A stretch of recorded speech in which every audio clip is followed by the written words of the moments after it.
дорогой гость, которая прилетела с Далласа, Техаса, с Соединенных Штатов Америки, которая раньше жила в селе Нарына, отучилась и на сегодняшний день работает ведущим разработчиком в крупной американской компании.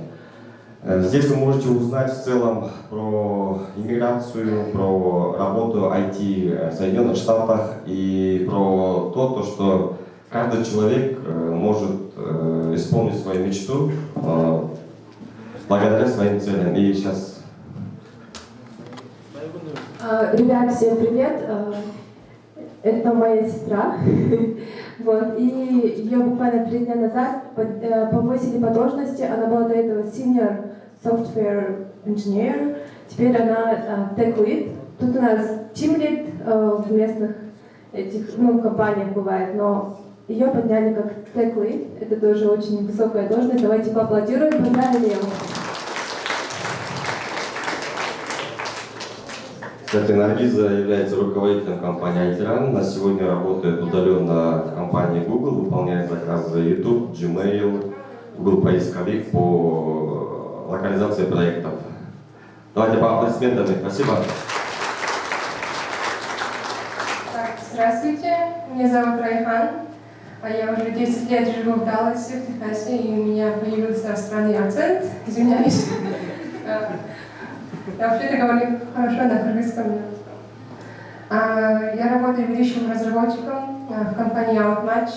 Наша компания представляет услуги для выбора работников для крупных компаний. Мы разрабатываем психологические тесты, которые могут определить личность человека, его сильные и не самые сильные качества, чтобы выбрать для него самую лучшую специальность.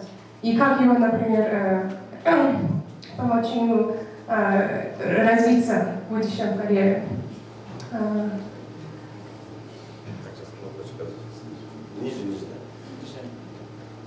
Сейчас научимся, как пользоваться пультом. Вот коротко о себе, как уже сказали, я родилась и выросла в селе Четнура, Нарынской области. С 7 класса училась в 5-й школе в городе Бишкек. Потом каким-то чудесным образом попала в ЛАОЦа. На самом деле мне очень нравился предмет информатики. Я ходила на олимпиады всякие, и это, конечно, помогло поступить в ЛАОЦа. И я помню, у меня в ОРТ был тоже хороший балл. Живу в городе Даллас с 2009 года и работаю в компании Outmatch с 2011 года. Почему я выбрала профессию программиста? Это было в далеком 2005 году. Я заканчивала школу, и все мои одноклассники шли на юриста и на экономиста. Я совсем не понимала, чем занимаются экономисты, чем занимаются юристы. Я полагаю, юристы хотели попасть там, в государство, возможно, и экономисты хотели стать бизнесменами. И у меня не было желания будет попытать мир в одну из этих отраслей. До этого у меня была отличная учительница по информатике, и в 9 классе она видела, что у меня хорошо получается программировать на языке Паскаль, и она начала одобрять мой интерес, направлять на всякие олимпиады, которых я не выигрывала.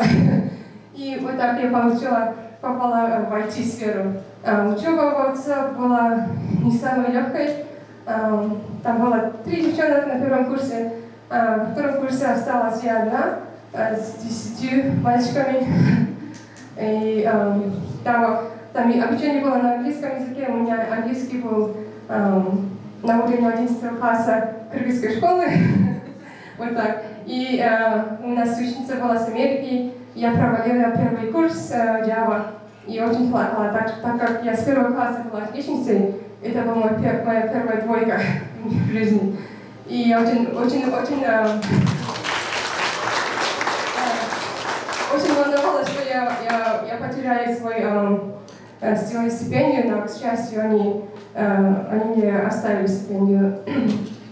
Вот моя учительница, она играла очень большую роль в выборе моей карьеры. Если бы не она, я не знаю, чем бы я сейчас занималась. Возможно, я не знаю, многие азиаты в Америке, они занимаются маникюром. Возможно, я была маникюрщицей. Кто знает.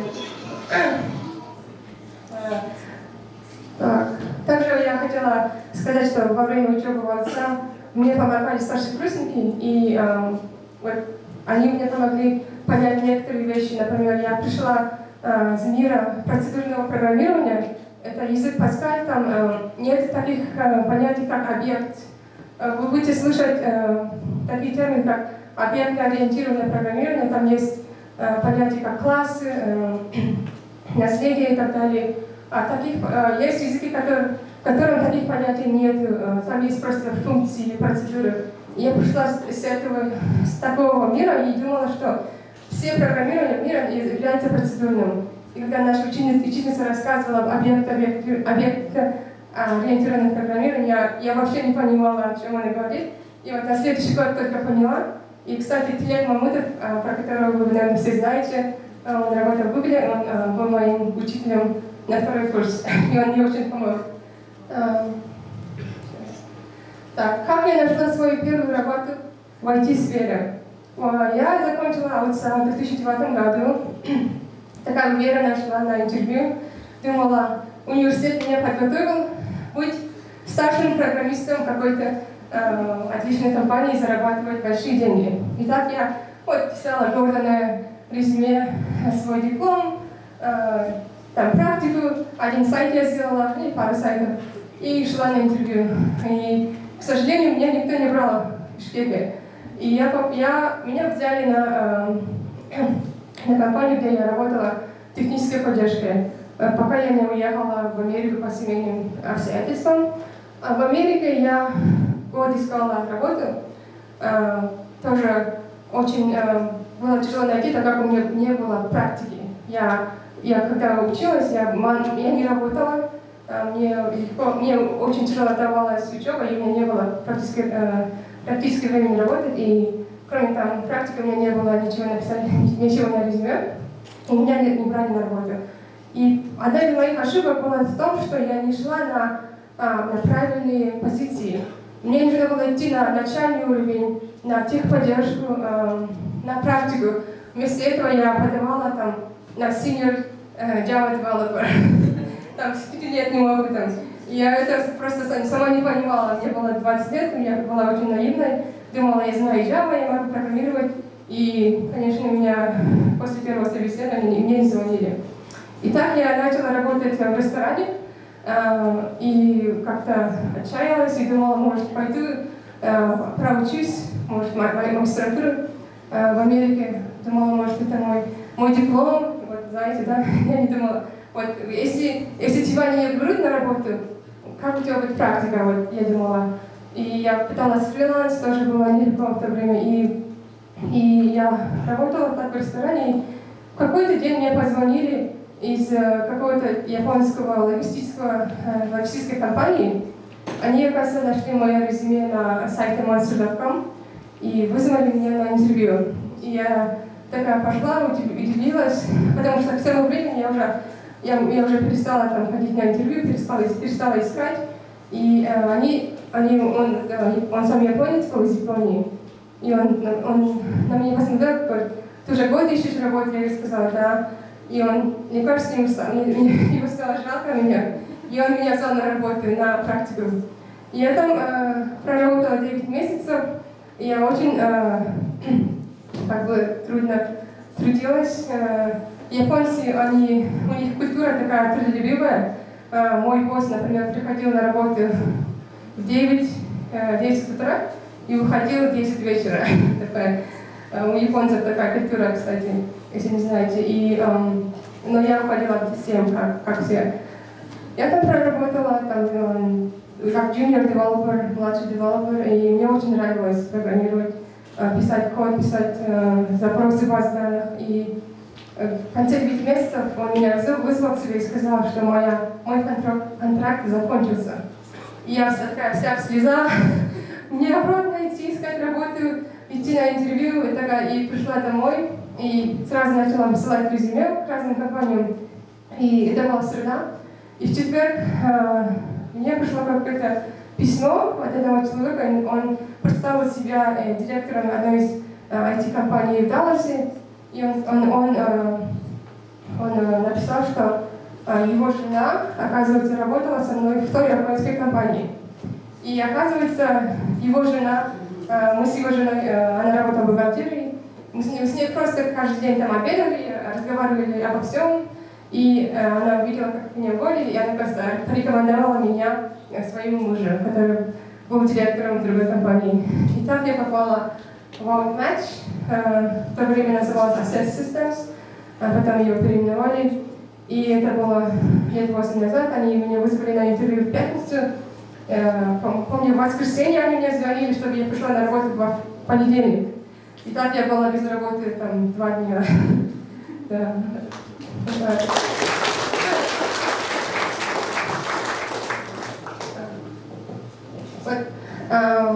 Вот Игорь рассказывал про frontend developer. Я являюсь full-stack developer. Так как у нас компания небольшая, и мы разрабатываем над своим продуктом, все девелоперы у нас full-stack. Вот full-stack, когда ты знаешь и серверный код, базы данных, серверный код и клиентский код. Задняя сторона, как сказать, и передняя сторона. Мы работаем с языком и фреймворком C#.net, там очень много всяких там библиотек тоже. Кстати, когда я устраивалась на работу, я не знала, как программировать на C#, нас учили на Java, и я сама научилась. MS SQL — это база данных, клиентский код или фронтенд у нас, HTML, CSS, JavaScript. Я написала React, на самом деле у нас Candle Library, это тоже одна из библиотек JavaScript. Но в Америке React очень популярна, и если вы хотите изучать какую-нибудь библиотеку JavaScript, я бы посоветовала React. Вот. Чему я научилась в течение своей карьеры в этой сфере? На первой моей практике в Бишкеке я научилась очень-очень важному уроку. Я была на 3-м курсе, и я пыталась программировать что-то для клиентов. И каждый раз, когда мне что-то не работало, какая-то ошибка выводила, я шла к старшему программисту. Такой старший, хорошенький, очень умный человек, и он всегда, я думала, у него все есть ответы на все мои ошибки, вопросы. А он просто приходил ко мне на компьютер и вводил мою ошибку на Google. И там находился ответ на все вопросы и ошибки. И я подумала, зачем мне идти к нему, если я сама смогу это сделать. И вот так я научилась. Это первый урок моей карьеры, это ищи ответы на вопросы сначала сама, а затем просить помощи у коллеги. Потом общайся с коллегами. Многие программисты, они такие не самые общительные люди бывают. И на самом деле нужно общаться. Если бы я не общалась с людьми, если бы я не шла в столовую кушать обед на первой работе, я бы не смогла получить вторую работу. Вот. Нужно просто общаться с людьми, и это помогает просто в жизни. Будь всегда честен о своих знаниях и незнаниях. И есть люди, которые любят говорить о вещах, о которых сами толком не знают. Это на самом деле является большим минусом, я считаю. И нужно быть честным, честно говорить, я не знаю, это то и то. И нужно спрашивать, уточнять всегда вопросы во время конференции или митингов. Меня называют на работе почемучкой. Я всегда спрашиваю, а почему мы это делаем? Почему вы хотите, чтобы мы сделали именно так, а не так? Архитектор есть, он сначала злился на меня, потому что я так сказал. И этот ответ для меня был не удовлетворительным. Я хотела знать причину, почему он хочет, чтобы я так делала. А там есть на самом деле причина, по которому Он хочет, чтобы что-то строилось таким образом или иначе. Вот. Это моя карьерная лестница. Я начала в Outmatch или Access Systems инженером технической поддержки. Потом меня перевели на младшего разработчика, потом на старшего разработчика и буквально на прошлой неделе на ведущего разработчика. Вот. Вот как я добилась, я смогла продвинуться наверх. Многие останавливаются на 3-м уровне, на 2-м, многие там уходят на другие компании. Я как-то осталась на одной и той же компании. И я бы хотела вам всем дать некоторые советы. Вот, начинайте с младших позиций, как вы закончите курсы, начинайте с младших позиций, потом как вы начинаете себя чувствовать комфортнее с тем, чем вы занимаетесь, или вы начинаете терять интерес, начинайте разговаривать с менеджером или руководителем о возможности перейти на другую, более высокую должность или на другую команду. Всегда вот нужно менять, мне кажется, команды, позиции. И многие менеджеры на это согласятся. И затем вот я была младшим разработчиком пару лет, и мне не давали никаких повышений. И меня один из других ведущих разработчиков порекомендовал повысить. И вот это помогло, до этого я никогда сама не спрашивала. Я пошла и попросила повышение, и мне дали. Вот, это второй совет. Не стесняйтесь и не бойтесь спрашивать повышение зарплаты или повышение квалификации. Нужно спрашивать, если вы считаете, вы этого достойны. Что еще? Кажется, это все. Вот.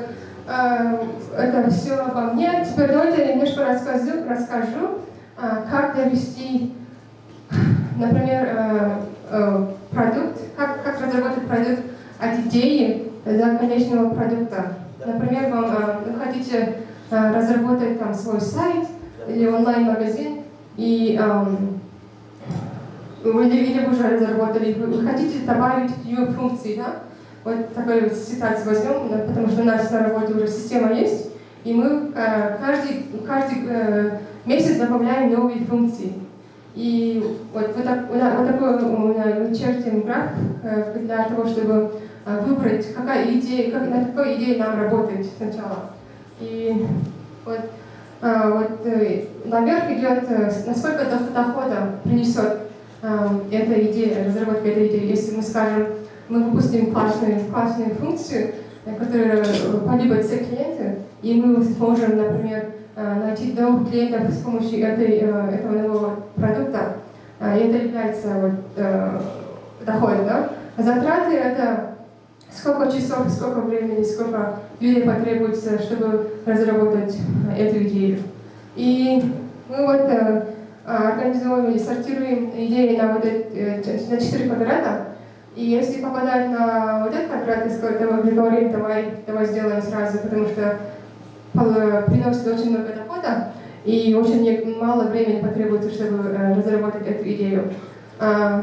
Если слишком много затрат и вообще мало дохода, то вообще не надо делать работать над этой идеей. Если меньше дохода, меньше затрат, то возможно позже.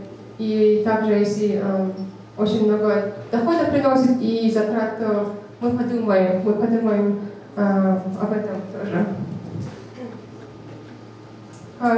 Вообще идеи, как генерируется, например, Facebook, как он находит идеи, чтобы добавлять, да?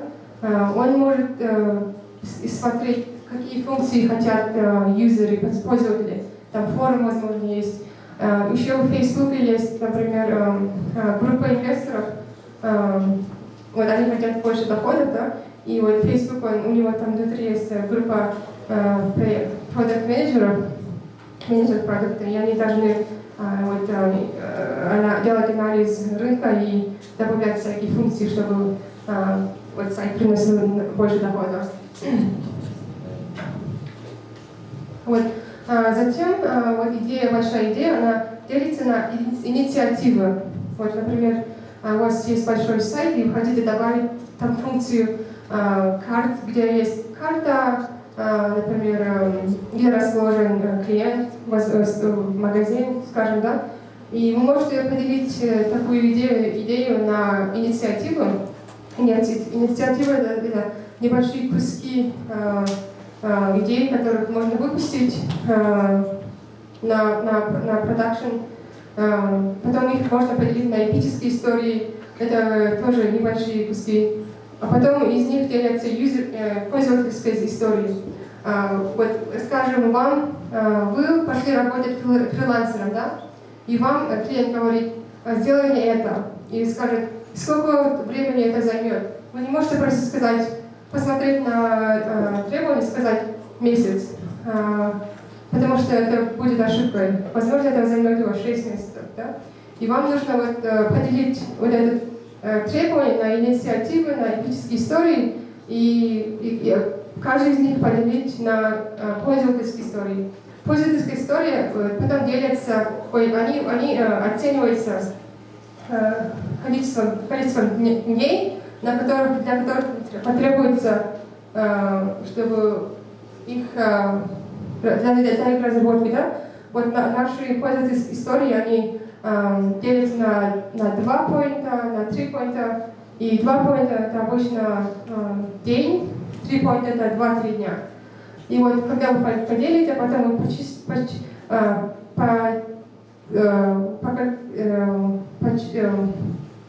просимулируете, сколько дней получилось, потом вы можете сказать клиенту, вот столько дней потребуется, столько денег потребуется, чтобы разработать этот продукт.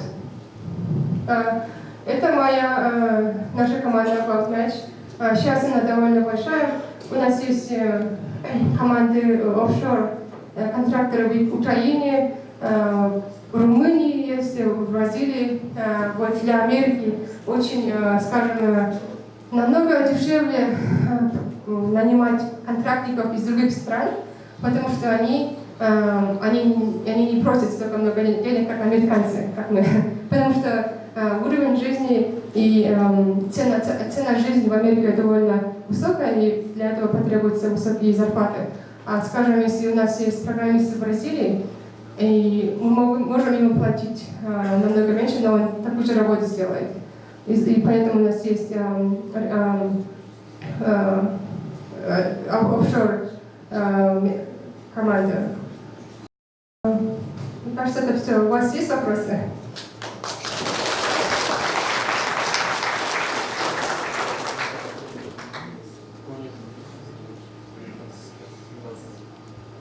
Раз есть вопрос кто-нибудь? Давайте пару вопросов. Риск зарплатой как Мы, это делаете? вот наша компания не нанимает индивидуальных людей, она работает через консалтинговые компании. Вот скажем, контрактинг компании, и мы с ним договариваемся и говорим, нам нужно 3 разработчика, 2 тестера на неопределенный срок. И они нам их представляют и говорят, сколько мы должны за это платить. И они работают как официальный участник нашей команды. Мы их не делим на украинцев или на бразильцев. Мы работаем с ними как с нашими.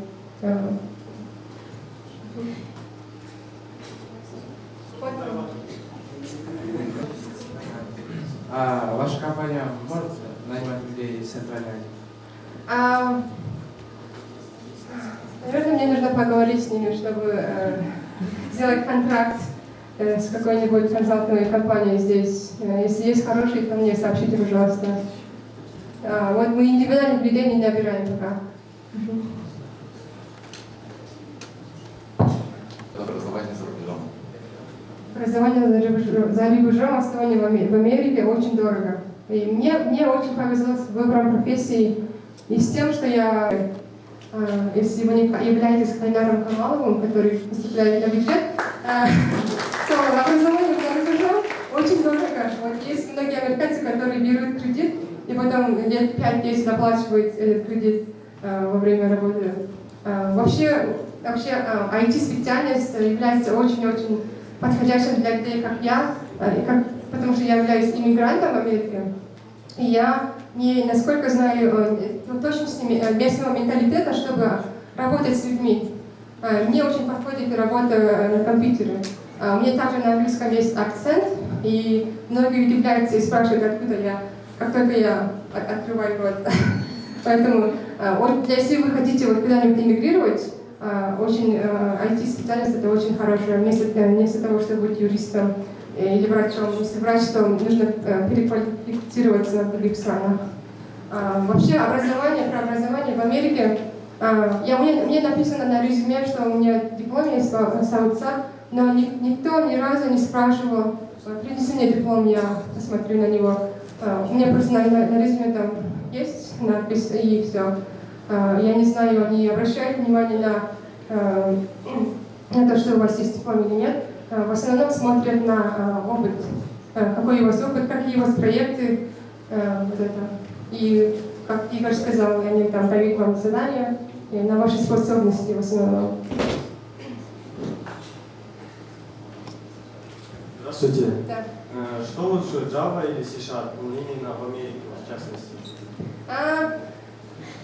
Java и C# это называют языками Enterprise Systems. Enterprise Systems это большие системы, очень большие системы,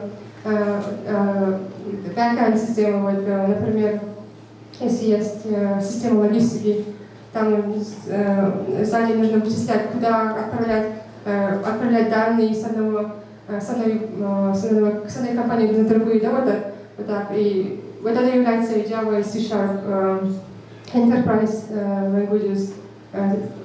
Я сама училась на Java в университете и попала в компанию, которая разрабатывает на C#, и я привыкла на C#.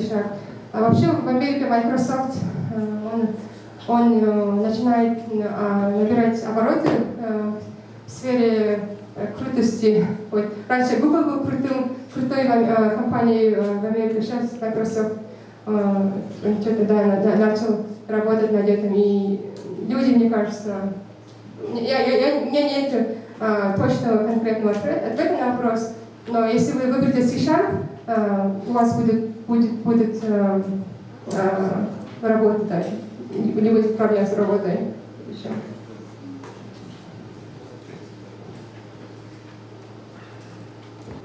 Вот 4 месяца, скажем, сейчас 4 месяца, я не помню, сколько отказов было, больше 10, возможно. И это очень тяжело ходить на интервью и отказываться, это очень так морально тебя не стянет. И из-за этого я как-то решила, что не буду больше ходить на интервью, а попробую поступить в университет. Вообще я хочу сказать, что у меня как бы кажется, что у меня просто удачливо попалось, все пошло удачно. И вообще удача — это когда тяжелый труд встречается с возможностью, да? Вот я трудилась для этого, возможно, и мне пришла возможность, я вцепилась в него. И я всем вам желаю, чтобы вы тоже трудились, и когда придет возможность, просто вцепитесь, и все, пойдете наверх.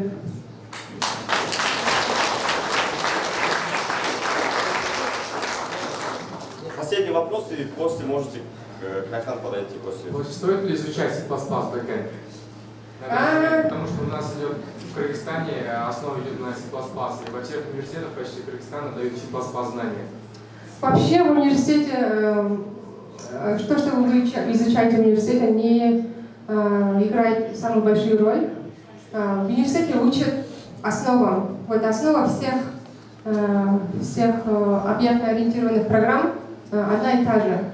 C++ мы изучали тоже в университете, там изучали алгоритм и data structure, структуру данных на C++. И я бы сказала, не вредит научиться C++. Вообще любой специалист, любой человек должен быть переобучаемым на любой язык программирования. Не надо вот так нацикливаться на одном. Вообще, я работаю с C# уже лет 7, и я вот знаю тонкости, например, да?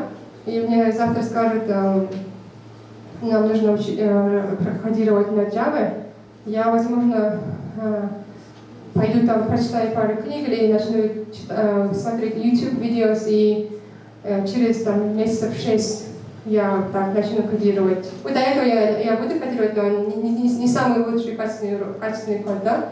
И вот то, что мой конечный ответ, это то, что вы изучаете в университете, не играет самую большую роль. Вам нужно просто понять основу, например, алгоритмов и вот, структуру баз данных, вот это все.